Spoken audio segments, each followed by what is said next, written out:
दोस्तों नमस्कार। मेष राशि वाले मेरे मित्रों, माता रानी आपकी हर मनोकामना पूरी करें। दोस्तों, आज के इस वीडियो में जो जानकारी हम आपको देंगे वह कोई साधारण जानकारी नहीं है।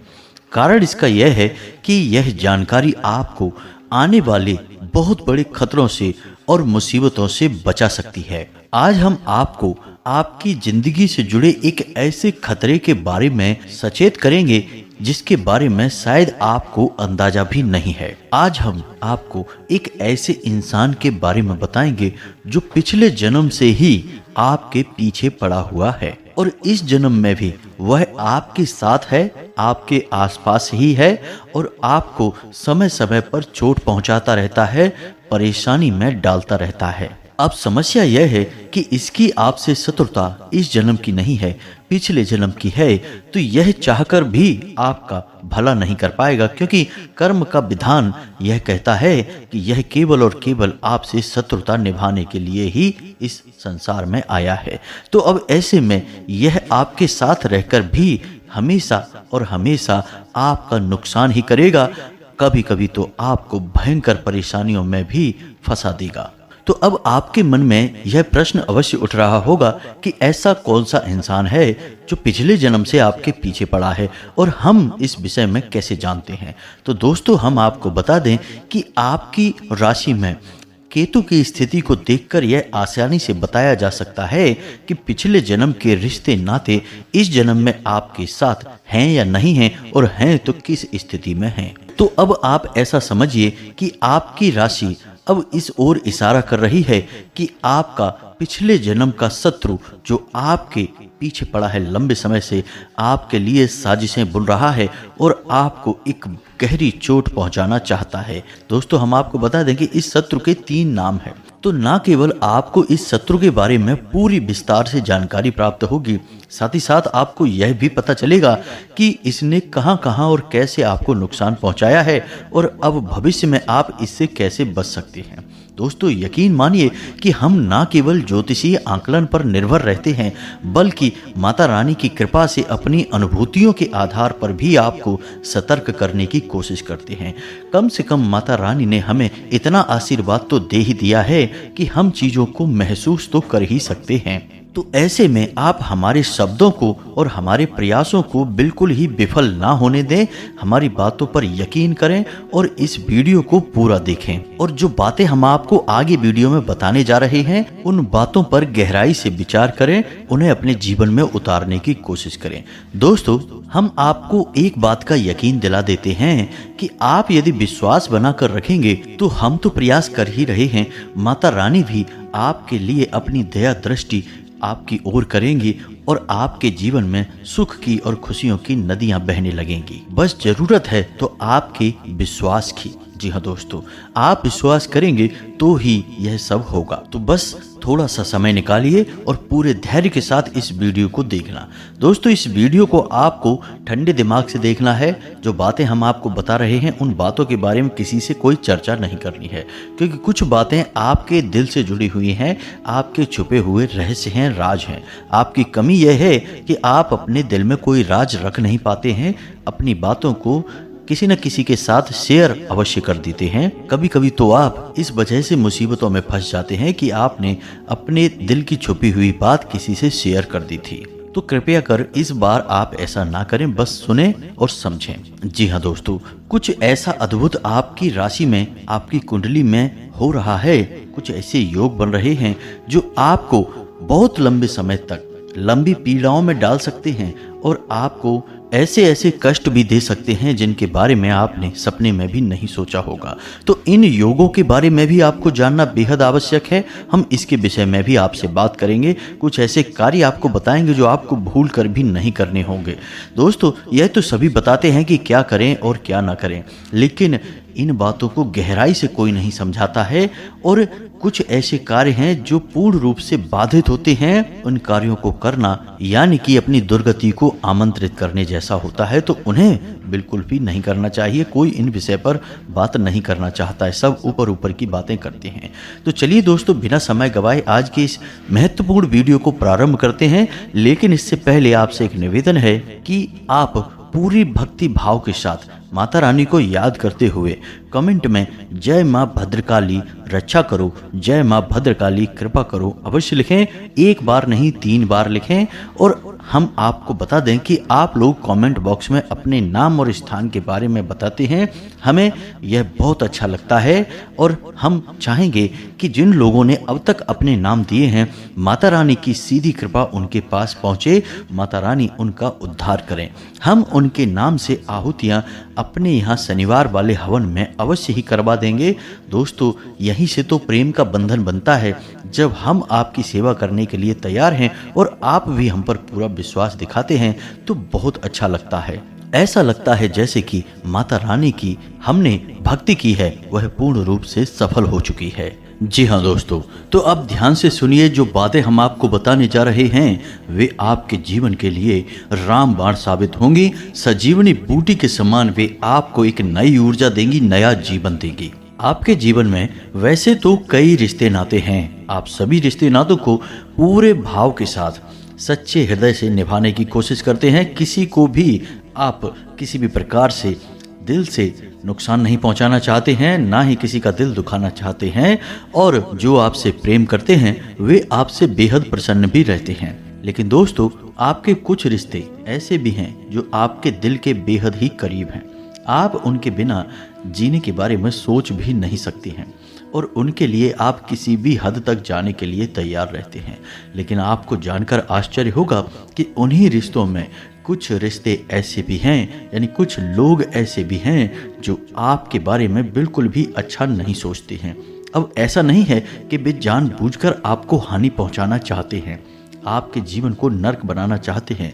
कभी कभी अनजाने में ही उनके हाथों ऐसे काम होते हैं कि आपके जीवन में पीड़ाएं प्रारंभ हो जाती हैं, तकलीफें शुरू हो जाती हैं। अब ऐसा होता ही क्यों है और इस बात में कितनी सच्चाई है, इस बात को समझाने के लिए हम आपको एक छोटी सी कहानी सुनाते हैं। कहानी बेहद ही रोचक है और आपके जीवन से सीधे संबंध रखने वाली है, तो ध्यान से सुने। एक बार की बात है कि एक गांव में 2 दोस्त रहा करते थे। गरीबी और बेरोजगारी से परेशान थे, तो उन्होंने सोचा कि चलो कहीं बाहर निकलते हैं और कोई रोजगार, कोई काम धंधा करेंगे जिससे कुछ धन कमाएंगे, पैसा कमाएंगे और वापस आकर अपने घर वालों को भी सुख देंगे और खुद भी जीवन खुशियों के साथ जिएंगे। बस ऐसा सोच के दोनों दोस्त बाहर किसी बड़े शहर में चले गए। दोनों ने दिन रात वर्षों तक काम किया और खूब सारा धन कमाया। अच्छा खासा धन कमाने के बाद फिर उनकी मनसा हुई कि अब अपने गांव वापस जाया जाए, अपने रिश्ते नातों में अपना जीवन बिताया जाए। क्योंकि पैसा तो बहुत सारा कमा ही लिया था, तो अब पैसे की कोई समस्या है ही नहीं, अब जीवन में आनंद ही आनंद होगा। तो अब दोनों ही दोस्त अपने गांव के लिए रवाना हुए। अब गांव लौटते लौटते बीच रास्ते में एक घना जंगल मिला और उस घने जंगल में ही रात भी हो गई। तो अब ऐसे में हुआ यह कि दोनों दोस्तों ने उसी जंगल में ही एक पेड़ के नीचे रात बिताने का फैसला लिया। अब एक दोस्त ने कहा कि मैं पास ही के किसी गांव में जाता हूं और कुछ खाने पीने का सामान लेकर आता हूं, तुम यहीं पर रुको और मेरी प्रतीक्षा करो और यहीं पर अपना धन भी संभाल कर रखना। ऐसा कह के वह दोस्त पास ही के एक गांव में चला गया कुछ खाने पीने का सामान लेने के लिए, और एक दोस्त वहीं पर रुक गया जंगल में उस पेड़ के नीचे। तो दोस्तों, जो दोस्त गांव में गया था खाना लेने के लिए, उसके मन में लालच उत्पन्न हो गया। उसने सोचा कि इतना सारा धन हम लेकर जा रहे हैं, यदि इस खाने में मैं जहर मिला दूं तो मेरा वह दोस्त मर जाएगा और उसका सारा धन मेरे हिस्से में आ जाएगा। अब चूंकि हम घने जंगल में हैं, रात भी है, तो कोई गवाह भी नहीं है, किसी को पता भी नहीं चलेगा कि हुआ क्या, और गांव में जाकर कह देंगे कि उसे किसी सांप ने डस लिया। बस इतना सोचने के बाद उसने खाने के उस सामान में जहर मिला दिया और अपने दोस्त को लाकर खिला दिया। फिर हुआ वही जो होना था, यानी कि उसके दोस्त की मृत्यु हो गई। अब सारा धन इस दोस्त के पास आ चुका था जो बाजार गया था कुछ सामान लेने के लिए। अब जब सारा धन लेकर वह अपने गांव पहुंचा तो उसका जीवन खुशियों से भर गया। धन बहुत सारा था, सारे धन का आनंद लेना उसने शुरू कर दिया और अपना जीवन खुशी खुशी बिताने लगा। कुछ दिनों के बाद उसका विवाह हो गया। विवाह होने के बाद उसके एक संतान उत्पन्न हुई, एक लड़का। दोस्तों, बचपन से ही वह लड़का बीमार रहने लगा। उसकी बीमारी में लगातार पैसा खर्च होता जा रहा था और कहीं भी उसकी बीमारी का ठीक से इलाज हो नहीं पा रहा था। सारे डॉक्टर, सारे वैद्य हर तरीके का उपचार करवा लिया, लेकिन उसकी बीमारी के बारे में ना तो कुछ पता चलता था और ना ही वह ठीक रहता था।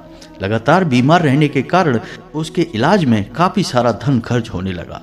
धीरे धीरे वह बालक बड़ा होने लगा, तो कभी वह ठीक रहता और कभी वह बीमार रहता। इस प्रकार लगातार बीमारियों के क्रम से उस इंसान के द्वारा लाया गया सारा धन उसकी बीमारी में ही खर्च हो गया। धीरे धीरे हुआ यह कि अब उसके ऊपर कर्जा भी बढ़ने लगा। चूँकि उसकी संतान लगातार बीमार रहती थी तो वह मानसिक तौर पर भी बहुत परेशान रहता था, तो कहीं किसी नए काम में उसका कोई मन भी नहीं लगता था। अब स्थिति धीरे धीरे बिगड़ती चली जा रही थी। जब वह इंसान एक बहुत मोटे कर्ज में दब गया, उसके बाद एक दिन ऐसी घटना घटी कि वह लड़का बहुत ज़्यादा बीमार हो गया और रात्रि के समय वह मृत्युशैया पर पहुंच गया, यानी कि उसकी मृत्यु का समय नज़दीक आ गया। तो जब उसकी मृत्यु का समय नज़दीक था तो उसका पिता यानी कि वह एक दोस्त उसके पास बैठा था। पास बैठे हुए वह रो रहा था। उसके दिल में बहुत दर्द था क्योंकि उसकी औलाद उसके सामने ही मर रही थी। उसने अपने बेटे से बड़ी भावनाओं के साथ कहा कि बेटे, मैंने बहुत कोशिश की, बहुत प्रयास किए, लेकिन मैं तुम्हारी जान बचा नहीं पाया, मुझे इसके लिए माफ़ कर देना। तो वह बेटा इतना सुनते ही उस बेटे ने आंखें खोली और उसने कहा, कौन बेटा और कौन पिता? मैं तुम्हारा वही दोस्त हूँ जिसे तुमने चुपचाप जहर देकर मार दिया था। अब मेरा हिसाब पूरा हो गया। जितना धन तुमने मुझसे चोरी किया था वह सारा खर्च तो हुआ ही, उसी के साथ साथ उतना ही कर्जा भी तुम्हारे ऊपर चढ़ गया। अब मेरा बदला पूरा हुआ, अब मेरे जाने का समय आ गया। और इतना कहने के बाद उसकी मृत्यु हो गई। अब यह कहानी हमें क्या सिखाती है? दोस्तों, हमने चाहे कोई भी पाप किसी भी जन्म में किसी के साथ किया हो, कोई अन्याय किया हो, लेकिन कर्म का बंधन बंधा ही रहता है, वह हमारी आत्मा पर बंध जाता है। और हम जब भी कोई दूसरा जन्म धारण करते हैं तो वही पुराने हमारे हिसाब किताब इस जन्म में चुकता होते रहते हैं। उम्मीद है आपको समझ में आ रहा होगा कि हम क्या कहना चाहते हैं, और ऐसा ही कुछ आपके साथ भी हो रहा है।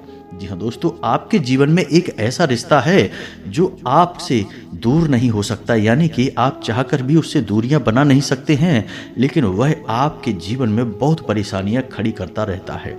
अब ऐसे में होता यह है कि वह आपका रिश्तेदार आपको चाहे जानबूझकर कष्ट न देता हो, लेकिन परिस्थितियों का ऐसा निर्माण होता है कि हिसाब किताब बराबर होने के चक्कर में आप परेशान बने रहते हैं।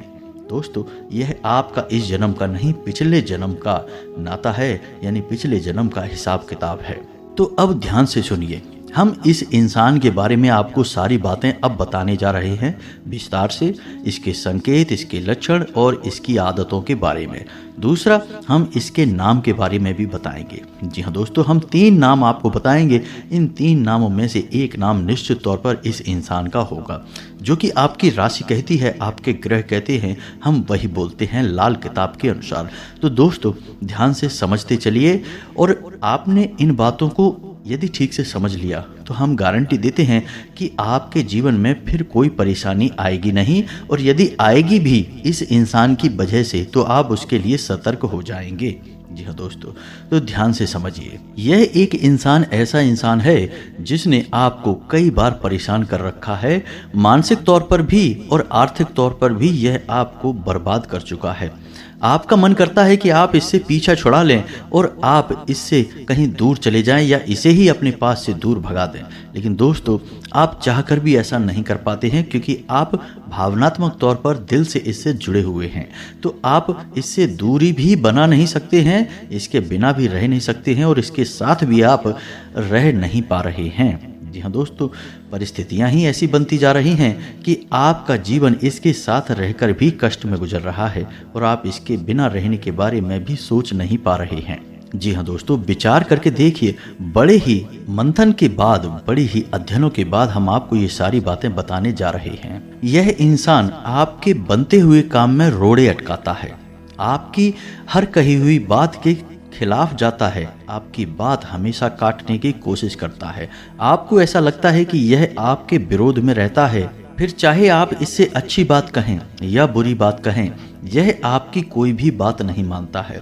असल में देखा जाए तो यह आपके लिए मन में विशेष कोई भाव नहीं रखता है। जैसे कि ज्योतिष शास्त्र में चंद्र और बुध का रिश्ता है पिता और पुत्र का, जिसमें कि चंद्र पिता है और बुध पुत्र है, जिसमें कि चंद्र बुध के साथ में बड़ा प्रेम पूर्ण बर्ताव करते हैं, लेकिन बुध चंद्र से शत्रुता रखते हैं।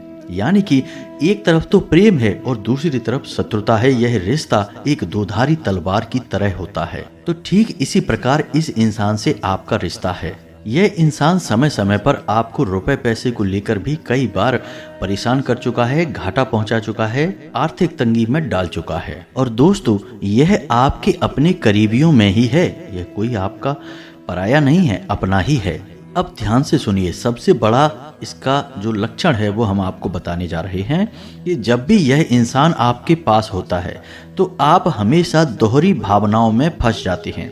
यानी एक तरफ तो आप इसके साथ रहना नहीं चाहते, इसके पास भी बैठना नहीं चाहते हैं, और दूसरी तरफ आप इससे दूर भी जा नहीं सकते हैं, आपकी मजबूरियां हैं। तो अब ऐसी स्थिति में आप क्या कर सकते हैं?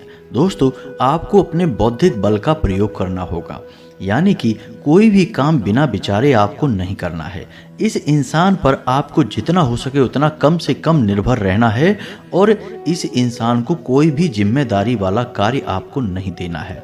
दोस्तों, जो पूर्व जन्म के बंधन होते हैं उनमें कुछ रिश्ते तो ऐसे होते हैं जो हमें बहुत बड़ी मदद देते हैं, हमारे मददगार साबित होते हैं, और कुछ ऐसे होते हैं जो हमें केवल और केवल नुकसान पहुंचाने के लिए आते हैं, परेशान करने के लिए आते हैं। और इनके साथ भावनात्मक खेल बहुत उल्टा सा होता है। दोस्तों, जो आपका भला करना चाहते हैं, दिल से आपका भला चाहते हैं, आपकी ज़िंदगी में अच्छे अच्छे काम होते देखना चाहते हैं, उनसे आपका प्रेम लगाव ज़्यादा होता नहीं है। आप उनको देखा जाए तो ज़्यादा भाव नहीं देते हैं।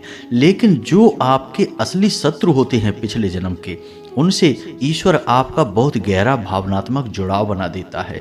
यानी कि नुकसान खाते हुए भी, परेशान होते हुए भी आप उनके हित में ही सोचते रहते हैं, उनके लिए ही जीते मरते रहते हैं। जैसे एक दीपक का रिश्ता पतंगे के साथ होता है। पतंगा अच्छी तरह से जानता है कि वह जल जाएगा, उसके पंख जल जाएंगे, तब भी वह बार बार दीपक की लौ के नजदीक जाता है।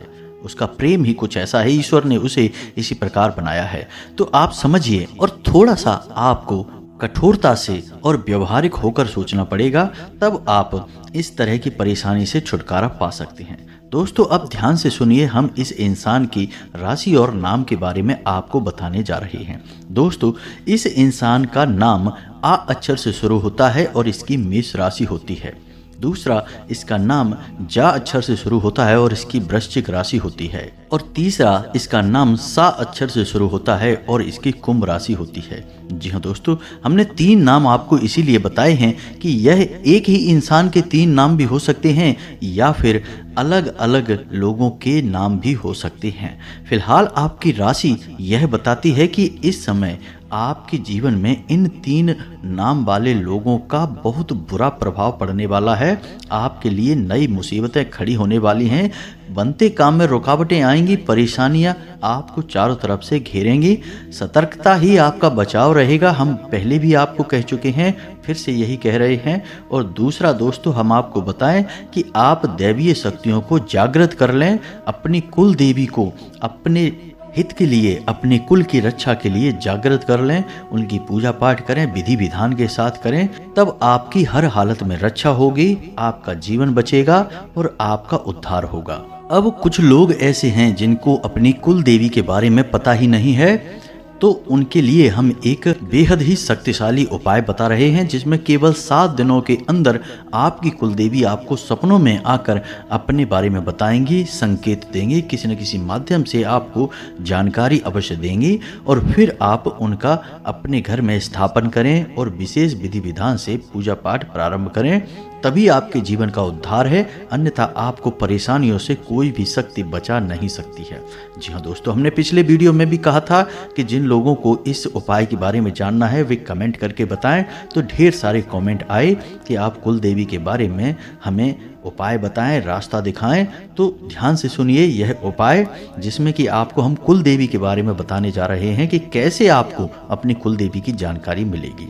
अब ध्यान से सुनिए, यह उपाय शुक्रवार के दिन से प्रारंभ होगा। तो शुक्रवार के दिन आपको सुबह जल्दी नहा धोकर शुद्ध होकर अपने पूजा घर में जाना है। पूजा घर में जाने के बाद आपको एक साबुत सुपारी लेनी है। सुपारी देवी का शुद्ध स्वरूप माना जाता है दोस्तों। अब याद रखें कि सुपारी खंडित नहीं होनी चाहिए, साबुत होनी चाहिए। अब इस सुपारी को आपको अपने पूजा घर में रखना है, यानी जिस अलमारी में भी आपने भगवान की स्थापना की है उसी अलमारी में आपको इस सुपारी की भी स्थापना करनी है। देवी का आवाहन करना है, अपने मन में कहना है कि हे देवी, हमें आपके बारे में बिल्कुल भी ज्ञान नहीं है, हम अनभिज्ञ हैं, आप हमारा निमंत्रण स्वीकार करें और आप हमारे घर पधारें। सुपारी को जब आप वहां पर रखेंगे तो आपको याद रखना है कि नीचे आपको लाल रंग का आसन बिछाना है। लाल रंग के आसन को बिछाने के बाद आपको सुपारी रखनी है और सुपारी के ऊपर आपको थोड़ा सा जल छिड़कना है।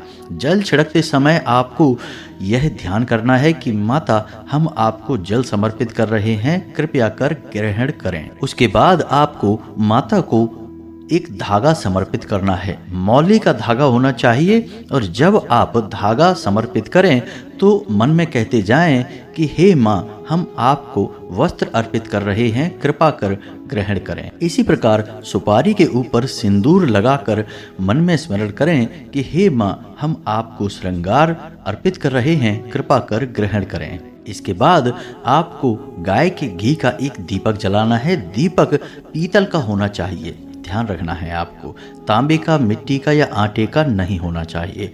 पीतल के दीपक में आपको गाय का घी डालकर दीपक जलाना है और इसके बाद हाथ जोड़कर माता का स्वरूप सुपारी को मानकर मन ही मन यह स्मरण करना है कि माते, हमसे जो गलती हुई हो उसे क्षमा करें, हमारी रक्षा करें, हमारे कुल की रक्षा करें और हमारे घर में स्थान ग्रहण करें। कृपा कर हम अबोध बालकों को अपने संकेत दें, हमें आपके बारे में कुछ भी पता नहीं है, हम आपसे पूरी तरह अनभिज्ञ हैं, अनजान हैं, तो किसी न किसी रूप में हमें संकेत दें, चाहे सपने के माध्यम से, चाहे किसी अन्य प्रकार से। अब जब इस प्रकार से आप प्रार्थना करेंगे तो वह सुपारी जो है वह मात्र शक्ति का शुद्ध स्वरूप बन जाएगी।